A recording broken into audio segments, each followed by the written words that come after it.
Hi, everyone. This is Queenie Clem with Queenie's Book Talk and Reviews, and I am your literary ambassador. And my sponsor today is Miss Ellen Sutter from ESP Presents and ESB Book Chats. Hello, everyone. Thank you guys for coming out today. I'm Ellen Sutter of ESP Presents. Well, we do Zoom on Zoom Live, and we also do Facebook Live. We interview authors' books, as well as we on Facebook, we have our book club interacting and engaging with our authors. So back to you, Queenie. Okay, today our topic is African American male authors in literature. Okay, first question goes to Thaddeus. What challenges do you face in the literary industry and being an African American male?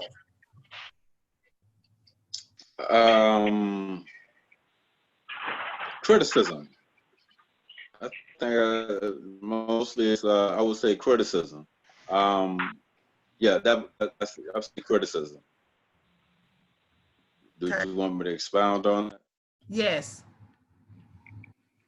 Yeah, just it's like when you're writing honestly from places that people can relate to. Sometimes, often those places people would rather not speak of, but you touch those places.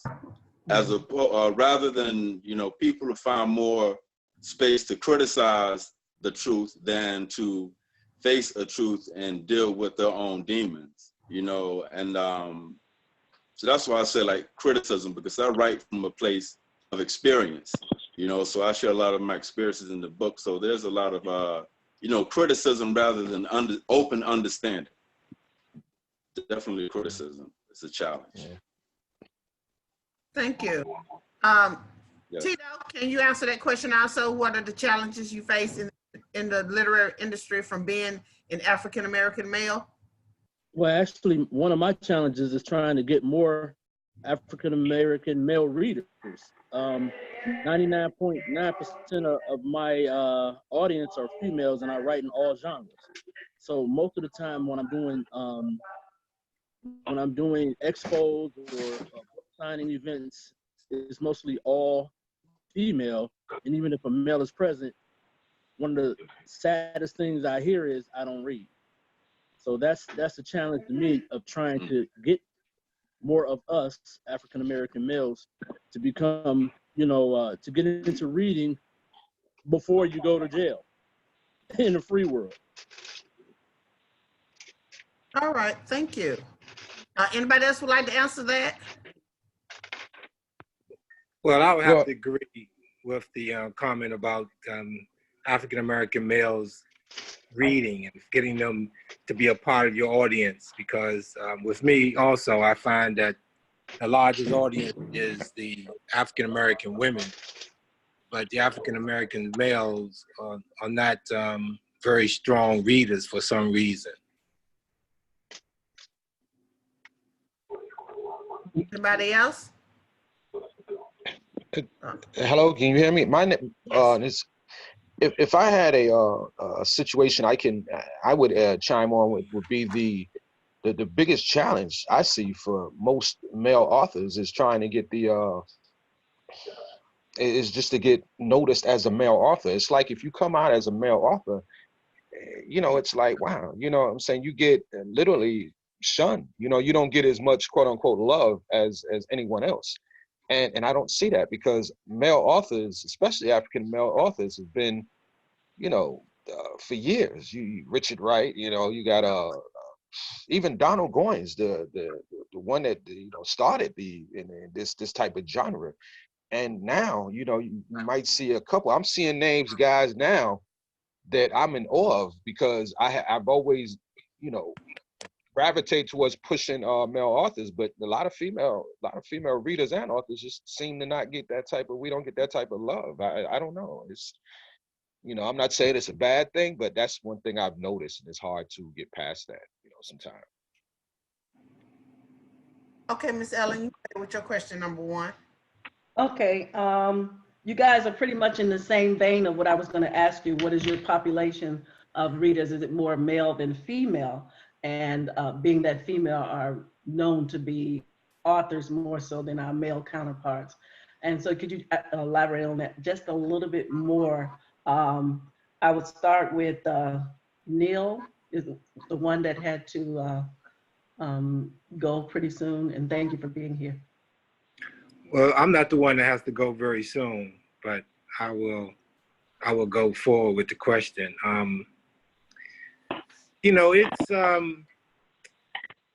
it's very challenging for a black male author, especially just challenging for black authors in itself, because of the trying to get exposure is the biggest path, and then it's the biggest challenge, and then especially if you are an independent author, you have a very tough role, because there's basically 1 million books being published every year, and you're competing with all of these different artists, and it's extremely challenging. It's extremely challenging, and that goes back to what we talked about as far as a lot of the male readers.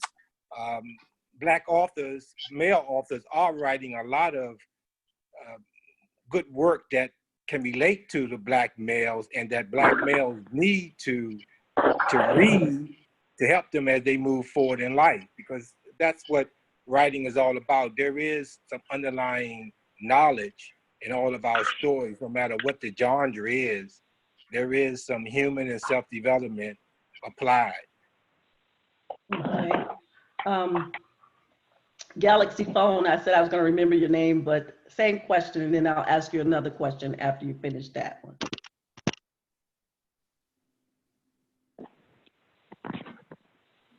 That me? With that? Oh, yeah. Yes, Oh, okay. that was the Is you? one with the Galaxy phone, A2. Oh, okay. Hello? Okay. Well, the way I see it a little bit is that as a lot of black males do read, however, they're more into nonfiction. And as a fiction writer, it's getting people to read and understanding that you can write fiction. See, they a lot of people watch films and things and enjoy those, but not understanding that a book can be just as rewarding. And and it's almost like you have to drag them into reading, and then once they read, then they enjoy it. And the difference, to go back to your question, about with the female readers and the male readers, is sometimes I feel like male authors they're almost their own genre, or a subsection of the genre, Right, as right. we'll write a little different subject matter. I mean, like, you get I'm not talking in mostly, but a lot of female authors, they'll write from a romance, from a sensitive area of the genre, and then I feel like the men write from more of not just experience, but from more of the male experience, more from what we see in our side of it. So that, to me, that's one of the big difference. Mm-hmm. So same question to you. Give me your name, please, so I won't just call you by the phone name. What's your name again, sir? Author Thomas J. Thomas J. Okay, Yeah. Thomas J. I look at that kind of two ways with the male and female writer. We have a lot of male writers, and I didn't really know that until I started reading. And the books, you have like your, I guess, espionage, gangsters, shoot 'em up, that type of Yeah. stuff. The men gravitate to Wall Street, those kind of things that kind of push them intellectually or something like that. So as an African-American male, again, how do you feel about your male, same thing, but a different way, male counterpart not reading, or how you're going to get them to read? And that can go to all of you guys, but I just wanted to start with Thomas J. Yeah, well, it's a process, to get our people to read. It's a sad, there's an old saying they used to say, if you want to hide something from someone, like, as you put it in a book. So the question is not that if we write stories, because I'm sure all of us write excellent stories, but how do we open up their minds to actually read the book? Because you can give someone a book, and they'll say, oh yeah, I haven't read that yet. You see, so the thing is, the question is, how do you get them to read a book? It's not that if our books are quality, because from the authors that are on this page, we all write quality. We all do quality work. So it's a process. Is situation things like this. What you're doing right now, with people learning more and willing to find out more about of what we do. Okay. We have Dean. Which one is Dean? Dean, I have a question for you, Dean. Dean Hamid. Yes, ma'am. Dean Hamid. Okay. Which of our, and it could go for all of you guys too, but which of our African American writers, male writers, inspired you to write? Someone mentioned Goings and others like that. So which are those male writers, street lit, or, you know, inspired you guys to write? Well, for me, I had been reading, you know, very young, and I never knew there was a African American, you know, writers out there until my mom started bringing in, you know, she was very into the culture, and she brought in a book, you know, with Richard Wright, some Brother Baldwin, and next thing you know, they start showing, you know, what I felt as a young black man, you know, growing up. And I grew up in New York, and I don't know, in the projects back then, you know, I'm old enough to where the projects wasn't ghetto. It was just hard working. And, you know, it opened my mind to saying, wow, somebody else is going through this. Somebody's writing about this. And then as I got a little older, and when Donald Goines came along and not only showed what was going on in other neighborhoods, that hard stuff at the time, where it was the black exploitation movies, but Donald Goines showed that what these guys were going through and their families, and how his sisters, brothers, and people around them, they all had feelings. They weren't just like bang bang shoot them up. They all had feelings. They all felt pain. They felt something. And that was what I want to write. You know what I'm saying? It's not so much of, you know, I experienced a lot of things, granted, no doubt. And a lot of what I write is truly from what I know of to other people's stories, but I like to tell the feeling. You know what I mean? I like to tell the drama behind it. You know, I'm really that driven towards that. And that was my greatest influence. It was Donald Goines, insofar as telling that story. You know, if he was a pimp or a gangster, he always had the feeling. He always had feelings of why he did that, why he must struggle with that, and why doesn't he want to do that, but he still does that. So that's been my influence. Okay, thank you. And then the same question to Kanine Hopper. Well, I guess I kind of look at it a little different. For myself, one of the problems is, you know, with books, just like music, you can tell what's going on during the times by what's being expressed. So now, when they ushered in pretty much the war on drugs, that's what's going on in our community. So a lot of the guys that's writers around my age, we're writing about those things. As you know, Mr. Sutter, I've been 10 years. In my book, I'm putting the things in there that I went through, but I try to highlight the pitfalls. As far as the challenges that we face, I think everything that you do where it's going to be competition is going to be a challenge.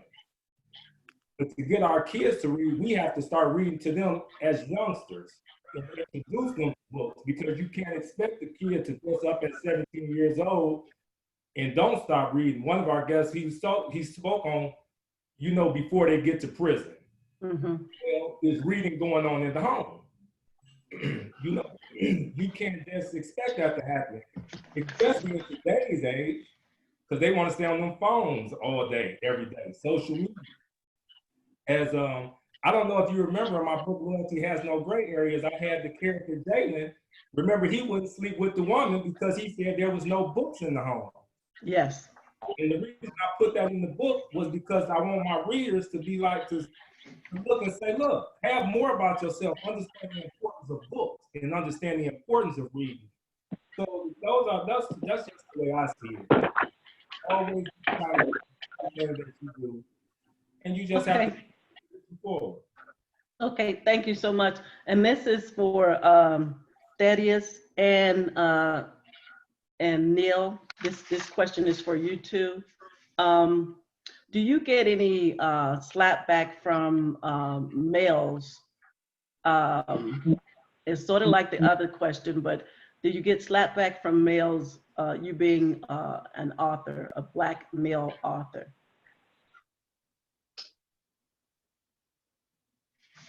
And that's to Oh, me Neil first? and Thaddeus. Oh, go ahead, brother. All right. Is that for me? It's for Okay. Neil and Thaddeus, that question. Okay.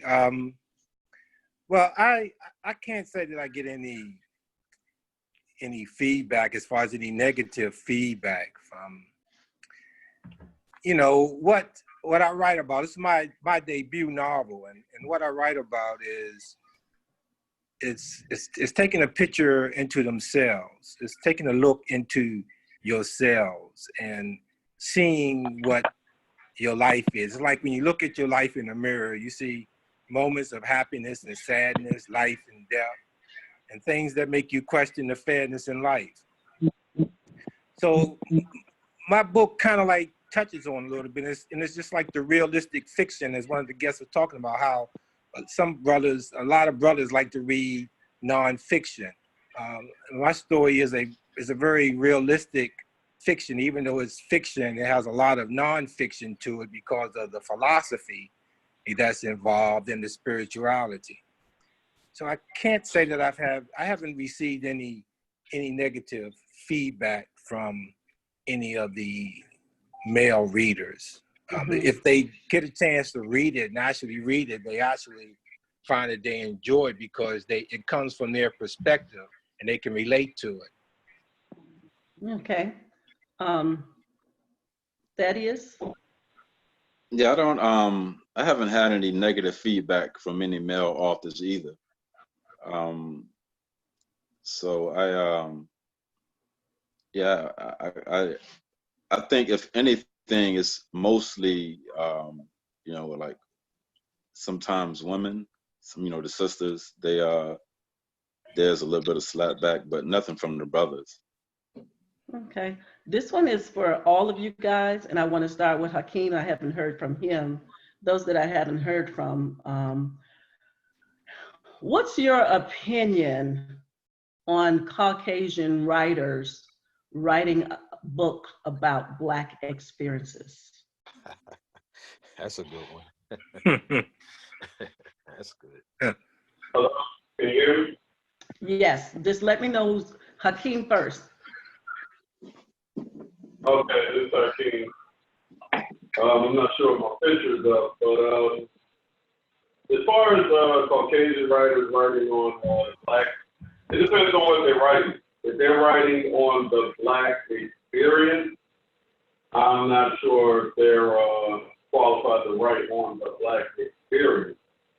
But if they're writing on some kind of subject matter that can be studied, verified, just, I guess a kid in the ghetto or whatever walk of life that they choose to pick up a Black character from, whether it's educated, not educated, illiterate, exceptional, whatever.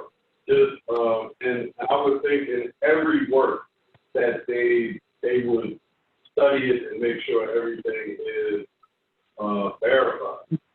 So if you want to write, as I believe all of us, as authors or the brothers that's up here, you study each thing before you write on it, whatever the subject matter is or character is or whatever, so it can be more in depth. But as far as I'm not even sure what you're asking if I'm a fan of it or do I accept it or what have you. But I mean, I guess if they can get it right, because sometimes quote unquote African American authors don't get a lot of characters right as well. They might write on a woman, it might be a brother writing on a sister, and they might not get their emotions correct, or they may not put in enough to really pull the reader in, or what have you. So I believe if you can get the material correct, if you can, because everybody's going to criticize your work. It really doesn't matter what you do. You're never going to get everything 100%.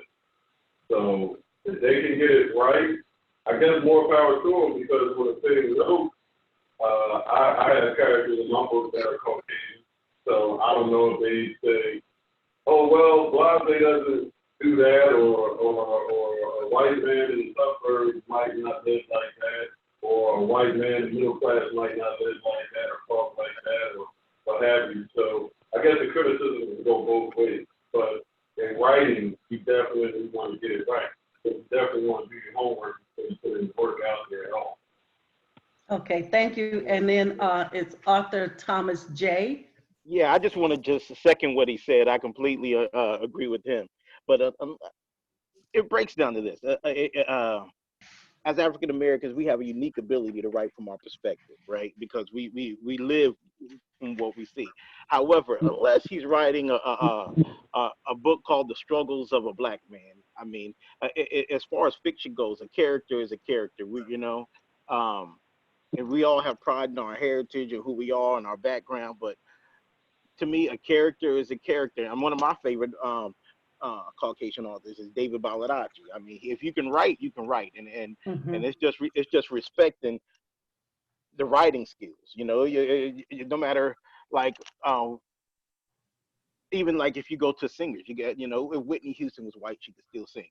You know, it doesn't matter. You know, we can connect with her more, but if you can sing, you can sing. If you can write, you can write. Unless you just write, like I said, you know, a memoir of your perspective as a Black man and you're a Caucasian, it doesn't really matter.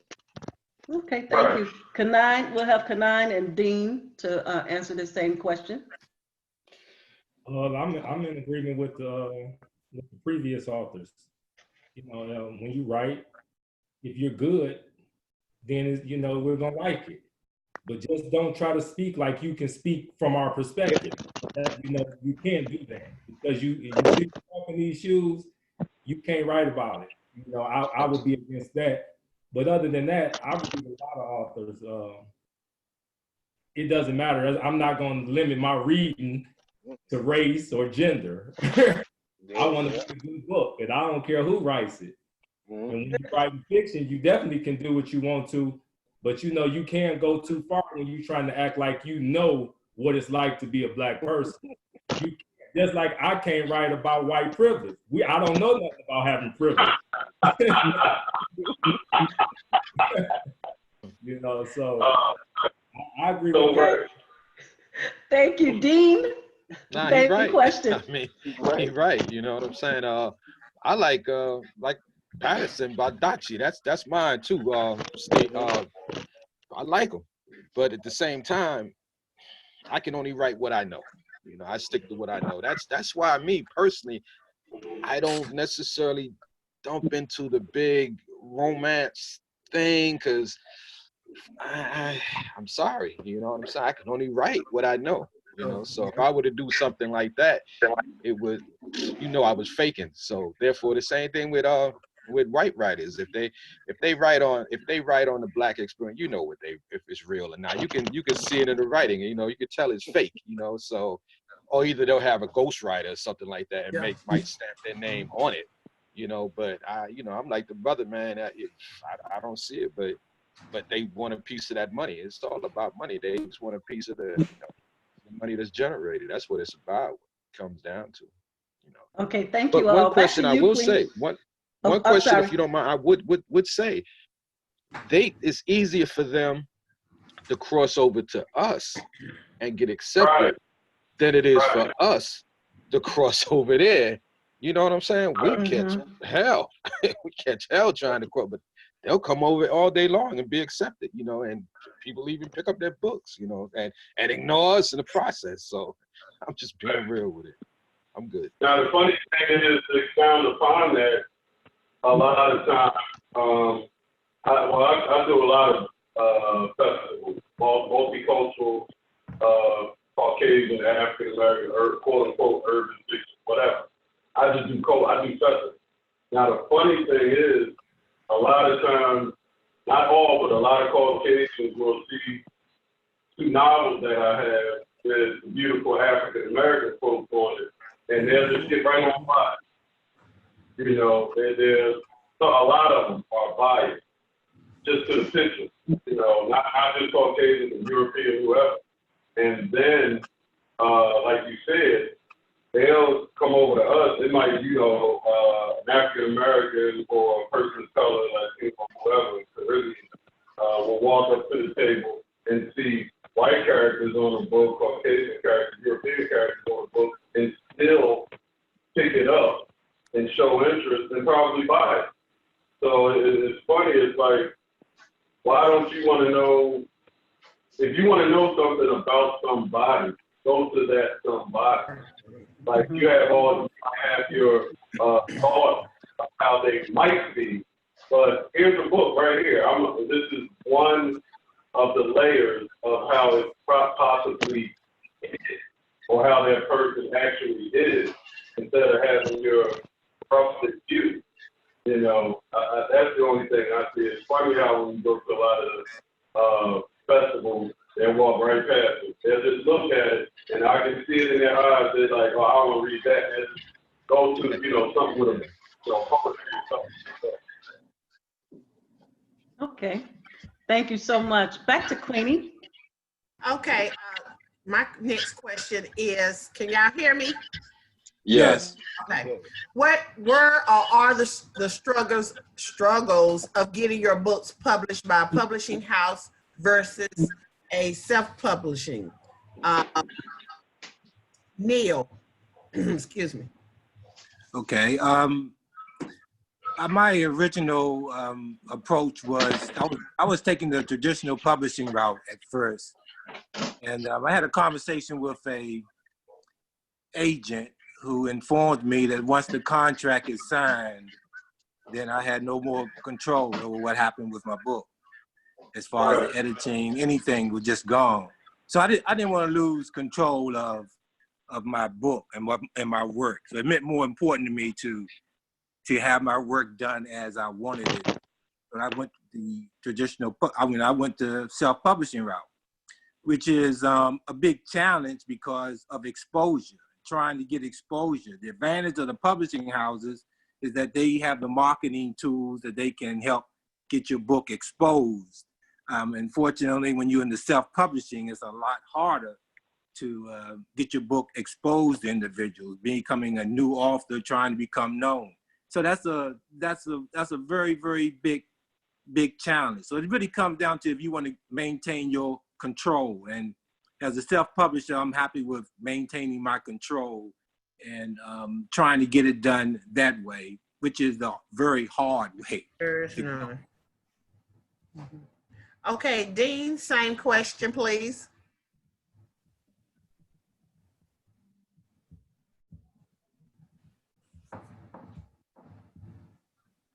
I tried to get that way, and I see now is not them having more outlet. I see a whole lot of more money. You know what I mean? I see a lot of money. I see them being able to do things like put the work out further in front of people's faces. I see a lot of that. You know, that's a struggle in the independent publishing. You know, it's costly. You know, this thing, I'm not gonna lie, man, this thing is costly. And what you put out, you want to be able to make back so you can therefore put out onto your product and let it expand. And, you know, I admire the brothers that are out there at book fairs and everything. Man, I admire that big time. And, you know, it's a struggle for me. So in regard to that, I listen to what works for the brothers, you know, especially the brothers, you know, because the females, I don't know, it's like the females can throw it out there and bam, and, you know, they'll just get connected in, you know, but for the brothers, you know, you have to kind of work your way in. It's almost like a club, you know what I'm saying? You got to work your way in. And if you man, you got to know things, and, you know, and know what not to say and stuff like that. And it's serious. It's serious business. So that in itself becomes a business. So I took it upon myself to hire, someone that does promotions, in regards to that, because I can go in and I don't know, there's a lot of female issues and stuff, and you say one thing wrong, oh my God, it's wow. It's like then you got to start all over again, but as far as writing from a male perspective, it's, I love it, it's, and once again, man, I applaud the brothers doing it from that way, because it's a struggle. It really is. All right, thank you. Anybody else would like to answer that question? Yeah, if I can, I sent my first book off to a couple of publishers and got the reject letter, and I was like, and this is like in early 2000s, so it wasn't easy like it is now. You can write a book and have it on Amazon tomorrow, literally. You can upload That's right. it and have it there. That's So right. back in the earlier For real. 2000s, it was really For real. hard work, but I did it. I had to do it, and my first book was released in 2009. Is We Got Issues, a conversation about Black love and relationships, and it took off. It really took off, and that because it was so hard for me to do it on my own. There wasn't a lot of blogs on how to do it. You didn't have all you had was the big artists at the time. Your Shannon Holmes and your Terry Woods. These people were published. Yeah, So if you Anita and weren't all that. in the know, you were just stumbling. You're stumbling. You're stumbling through the game trying to figure it out.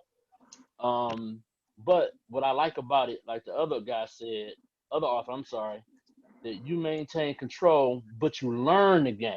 That's what I enjoy about it. You learn the game. You make a lot of mistakes. You blow a lot of money. But if I would have had a publishing deal, say if I had a publishing deal out the gate, I wouldn't know half the stuff I know. Because they're not going to teach you. They're not going to teach you the game, and all you're going to receive is a check in the mail. You don't know if it's right or not.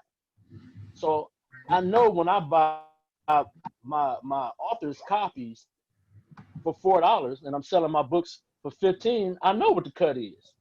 You see what I'm saying? And everything that I put into the book is now a tax write-off for me, not them. So when I go out of town and I do expos and I got a hotel room and gas and food and the vendor's fee, all that is tax deductible because I'm a businessman. You understand what I'm saying? This is a business. I'm not just selling books. I have a publishing company, and my company has expenses. And because my company has expenses, they are now tax deductible. And I had to learn that. I didn't learn that until my second book. Author, I was doing the book thing. She said, "You writing the stuff off, right?" And I'm like, "What do you mean?"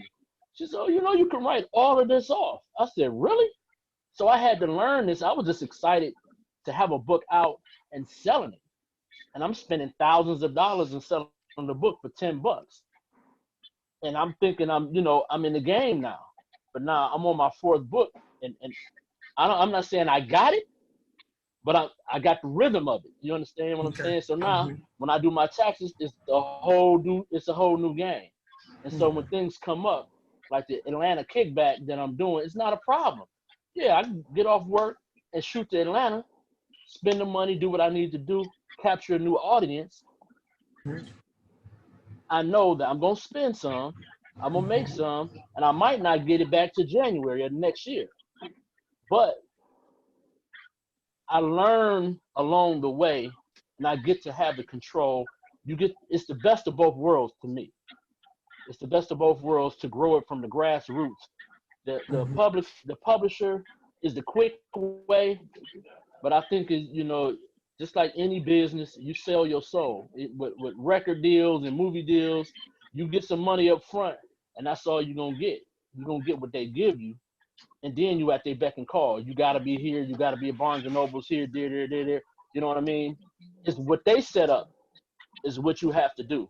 Now, I can go anywhere at any time because when you have a publishing deal, if you're at Barnes and Nobles, you can't go to the mom and pops unless they say so. Because there might be a conjunction or a problem between these mom and pop bookstores or what they consider the urban bookstores or even the expos. They can tell you, well, we don't want you doing expos because we got you at Books A Right. Million. You're only gonna do books and millions. You see what I'm saying? But I got books and millions too. You see what I mean? My books are there too. But I'm not stuck with only dealing with books and millions or only dealing with Barnes and Nobles. I can do that and expos and, you know, mom and pop meet with, you know, book groups at any time. So to me, it's definitely a benefit doing being self-published. All right, thank you. Right now, I'm gonna go down the list. Arthur Tito M. Bradley. Yes. You want to talk about one of your books? Well, my latest book is Blue Euphoria. It's actually an erotic novel. And I was listening to Brother Dean saying, you know, he wouldn't jump into the genre. But you know, it was a challenge to jump Yeah. into the genre because it's not what we do, but that made it so much better. And I had to do my homework. And when I put it out last year, the women loved it because I did do my homework. You know, I really went in and I went beyond just sex, even though it's an erotic novel. I went into the emotional side, the backstories of each, you know, of a lot of the characters. It gave the book a lot of substance. But because I'm the type of author, I don't want to be stuck in one genre. I gotta jump into something else. So this was my latest leap into erotica, and it's phenomenal. It's phenomenal. That, you know, rave reviews. It's selling like hotcakes, you know, out here, and I would encourage other authors, try it. Just try it. Jump into something different. You know, my next, you know, I might do some horror. I might do a cowboy. I want to do a fantasy. I don't even read fantasy, but I'm gonna write a fantasy story. So that's where I'm at right now.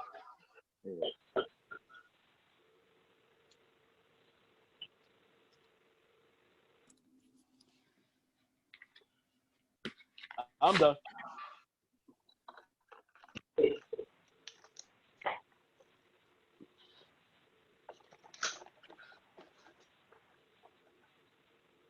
Hello? Hello? Hello? Okay, I'm here. I don't see where Queenie went, but I wanted to ask you all. I'm sorry. I'm sorry. I was on mute. I'm sorry. Okay. Thomas J. You want to talk about one of your books, please? Yeah, absolutely. I'm Well, sorry. I know everybody's been, a lot of people have already read Justified. That's great. It did well. I like the fact that I'm telling stories that really resonate with people. You know, I do have another one coming out on February 27th. I'm gonna that'll be on my birthday. But it's my first children's book. Just like the previous author was saying, jump around. You know, jump around, try different novels. I haven't tried erotica yet, but yeah, it's coming. But no. Hey, look, I seen the money, man. I seen the money. But no. But I'm actually doing the children's book, and hopefully at the same time the children's book is coming out on the 27th of this month, which is called Hunter Finds a Home. I also have the cartoon dropping at the same time. Put a lot of money into animation and actually having that cartoon ready. So I'm looking forward to that. But yeah, Justified is my baby, you know. And just to go back to what you were talking about a couple subjects ago, um, uh, well, you were kind of talking about, I don't know, I just lost my thought, but yeah, Justified, check it out, check it out. All right, thank you. Dean, would you like to talk about one of your books? Well, I applaud the brother with the exotic. I applaud that. I don't know, I guess I'm kind of shy if it got to that, man. You know what I'm saying? You know, and that's a good thing to be able to, you know, to cross over into that. I love the whole children's idea. Man, that's really good. You know, lucrative or not, it's just a good thing because, you know, your books become a part of someone's legacy, you know, part of someone's life. My latest book was something that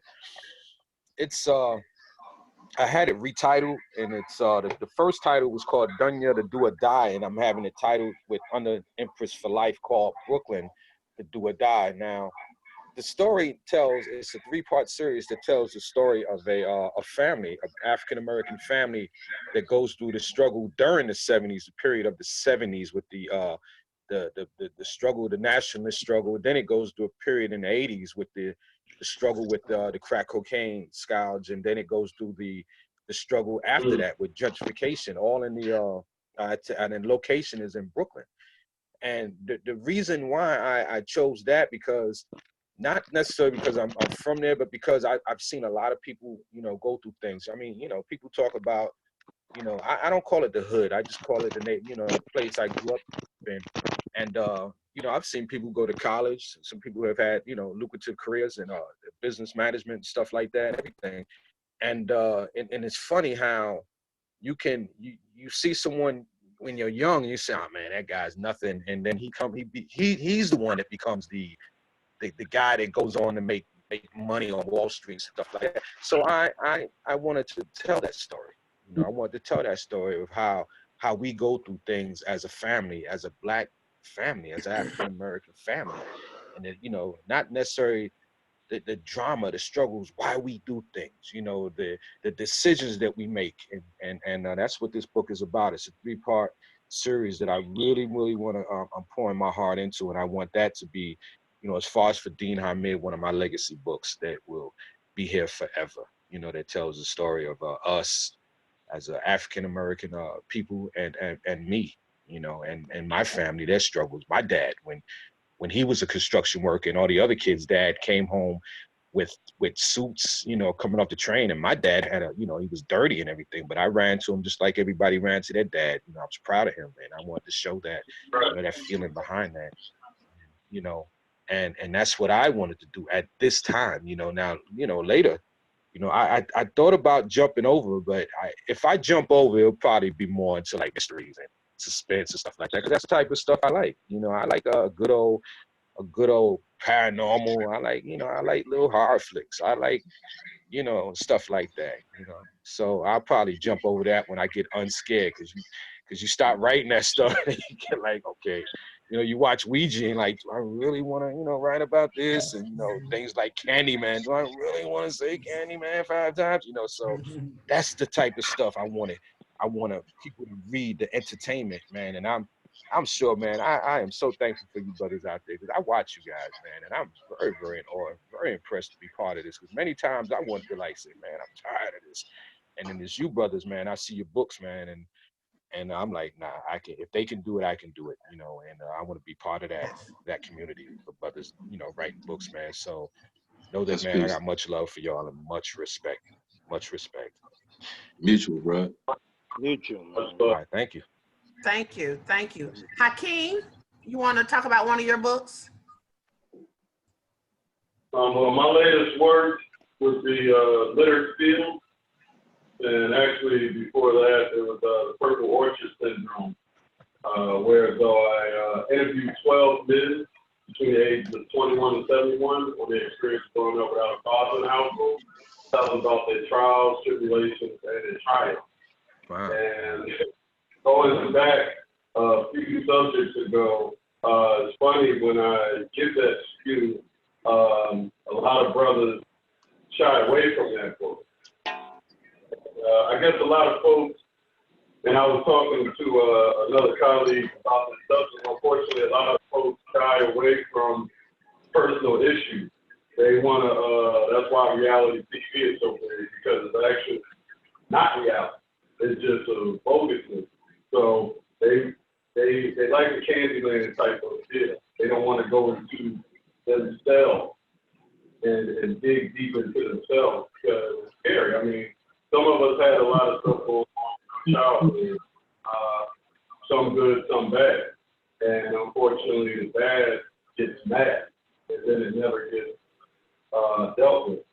And that's the subject matter of these two non-fiction.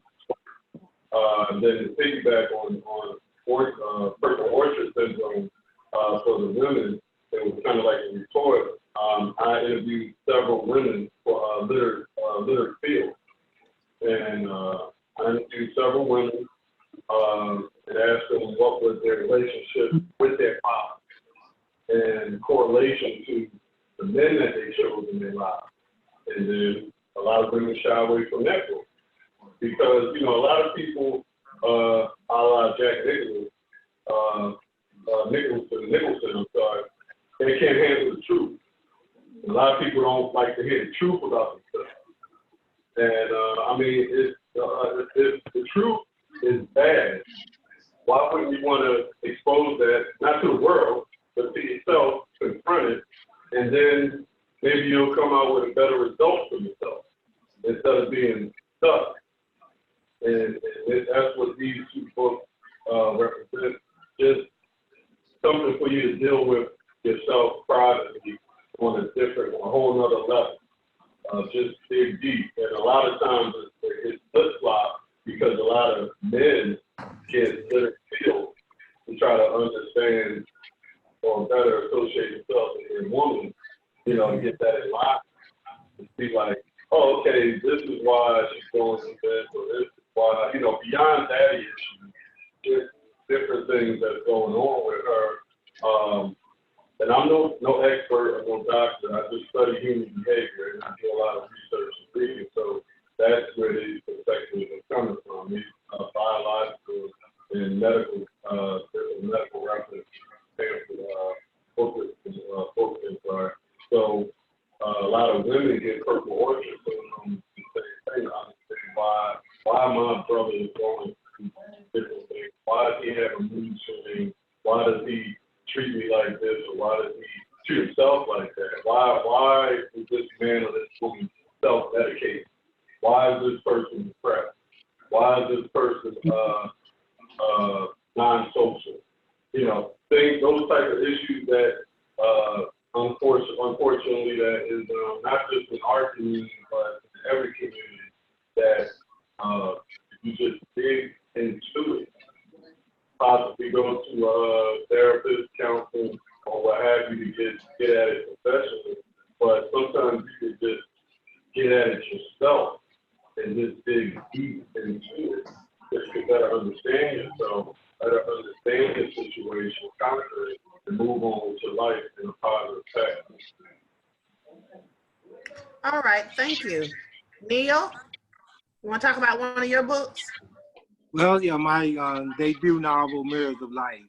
It's a tale of faith and perseverance that leads to intrigue when a young Black venture capitalist attempts to build a civic-minded conglomerate that undercuts the gas and retail prices. So he finds himself, this young man who's trying to economically empower Black communities, finds himself surrounded by fierce opposition that includes people of his own race.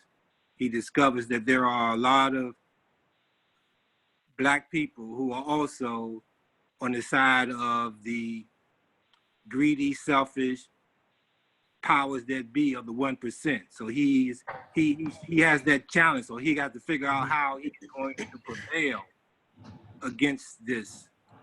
And so it goes into, it covers quite a few genres. So it's drama, it's family, it's romance / erotica, it's suspense, it's spirituality, and it's also philosophy. And my favorite part of it is the philosophy. That's very, very important for us as Black people, period. Getting into the profound understanding of ourselves, you know, because one of the things I say in the book is knowing oneself leads to knowing one's purpose, which leads to fulfilling one's life. And that's what this story is all about. All right, thank you. Kanan, would you like to talk about one of your books? Yes, I'm going to talk about my latest book is Necessary Sacrifice. And that one was inspired by my sister's biological dad. And women make sacrifices all the time for their children. And a lot of the time, men don't. We don't make those that are necessary, you know, to ensure that we stay in the home with our kids and raise them properly. So I wanted to write a book to paint a Black man in a positive light that made the necessary sacrifices to raise his child, and he raised a daughter. And what his aim was to make sure that he did not raise a young Black B word, but he raised a young Black queen. And she wouldn't date hustlers. That was her thing. And that's important for sisters to start understanding how much control they actually have over what is going on with a lot of Black men out here. You know, when you run around and you make us believe that this is what we need to have in order to have you, you're not setting a good example. And this guy here in my book, the character in my book, Gerald, he wasn't like that. He stepped away from everything. He didn't have a lot of women around his daughter. He didn't want her, he wanted her to know how to be treated as a queen as well. So that was the example that he needed to set. So it's necessary sacrifice. And that's it's a pretty powerful book, I think. Okay. Thank you. Thaddeus? Yes, my latest release is Malachi's Reprise. It's a story about a multi-millionaire publisher who falls in love, out of love, is searching for love. And there's also a lot of wisdom in the book. There's a lot of Black love in the book, a lot of self-love in the book, and a lot of truth and honesty in the book as well. And I don't know, it's just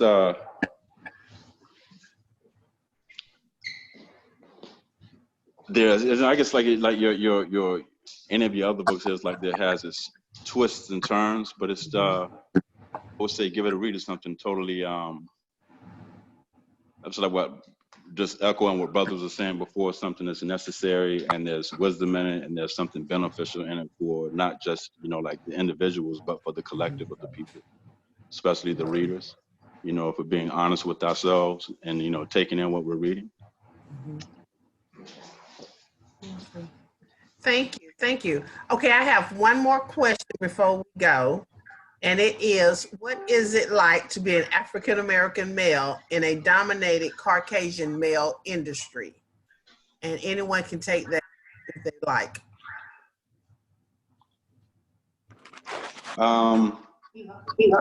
Yeah, I don't even take that into account. You know, I don't even take it into account. It's just, me personally, it's about the grind, you know, and I wouldn't say that they've dominated anything except for like what they've created for themselves.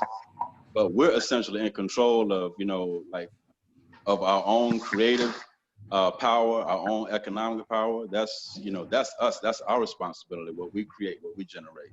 So I would say that, you know, the competition is not just like the individual self, but like the competition, good competition, you know, amongst each other, you know, dominated by, you know, good writers, great writers, excellent writers. You know, that's, I think that's the, you know, the pool or the ocean that we're swimming in. Okay. Anybody else would like to answer that?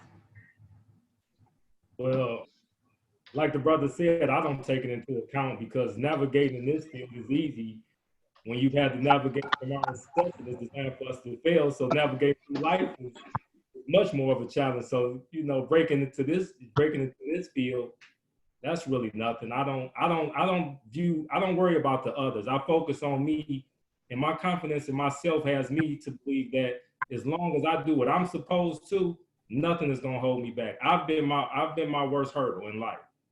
No one else holds me back. So I don't worry about Caucasian authors saying they dominate, because like the brother said, they not dominate nothing. It's what the problem is they just don't have an interest in what goes on with us. That's why it's easier for them to cross over, because we're not we're not a hateful people. So we're open to receive anything and learn from anywhere.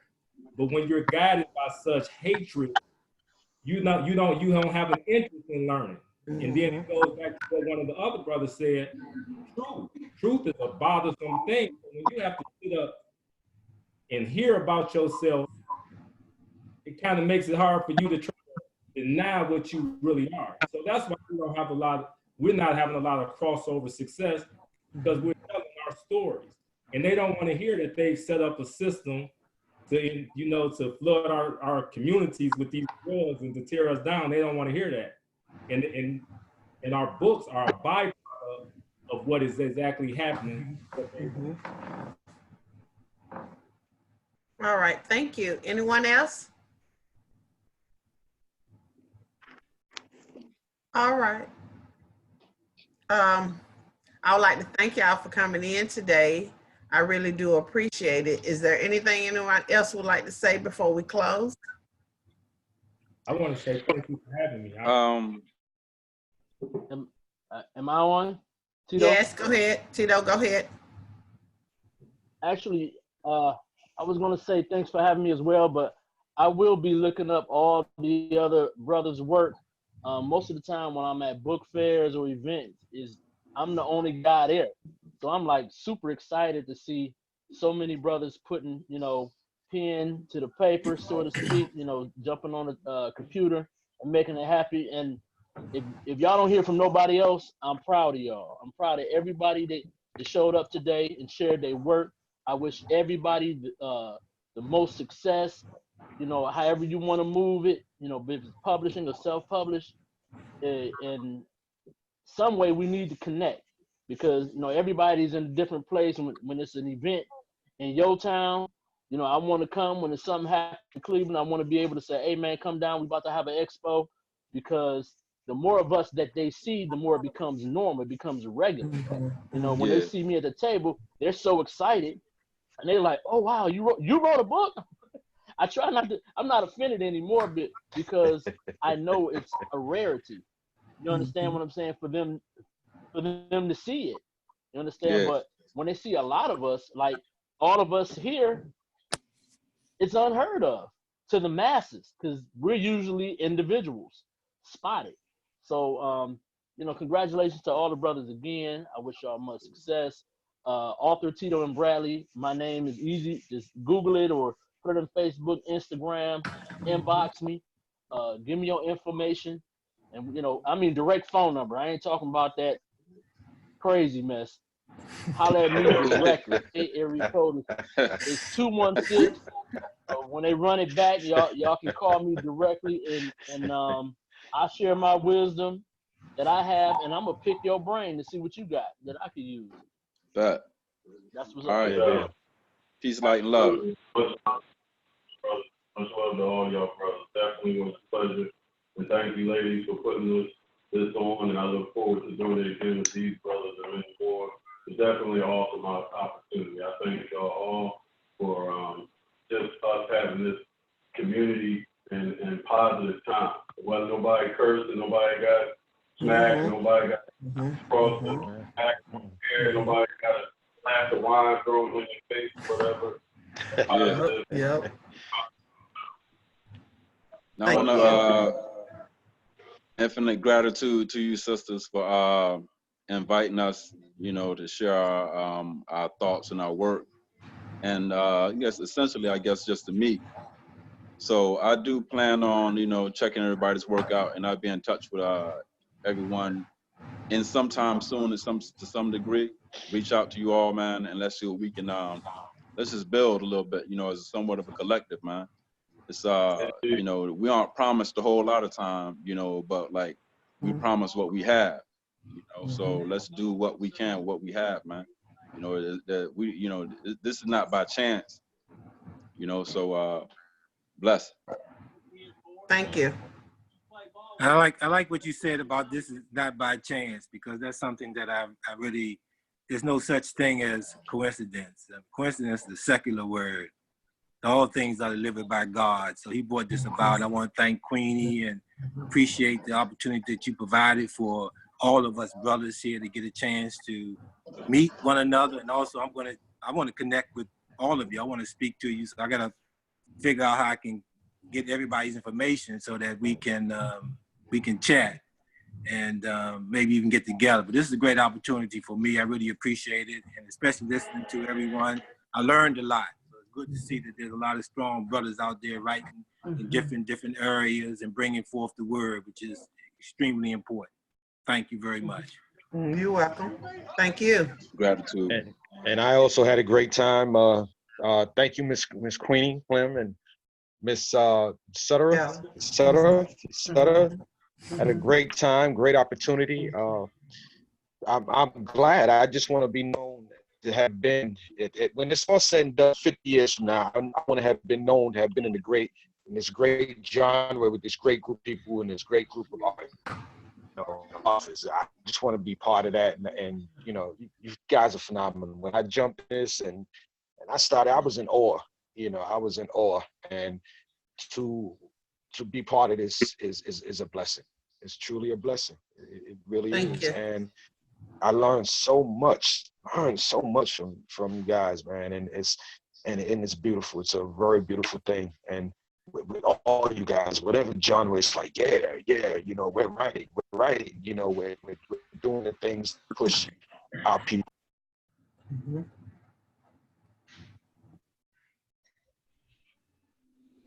Go ahead. Oh, to me? Yeah, you got your hand.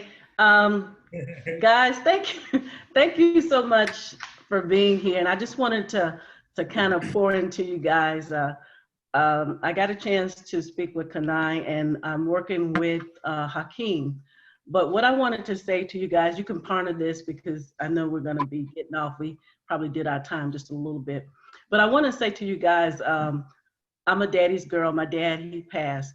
But in this generation, I see that there's not enough any fathers, uncles, aunts, grandmothers, and something like that. Just ponder if you guys, if you do a YA or anything like that, to kind of bring the dynamics of family back. Somebody, if they don't have their father around, they can see this father in this book, this aunt, this uncle, or something like that. So I kind of thought about that with you guys being strong brothers. And I believe that when you are an author, you have the mic.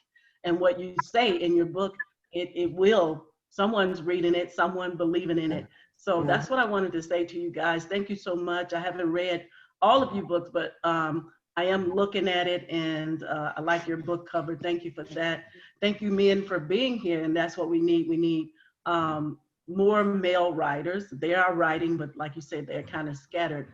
But I thank you guys for being on here, and that you will reach into our young guys who are actually parenting themselves. The mom work hard, or lost mom to drugs, or motherlessness.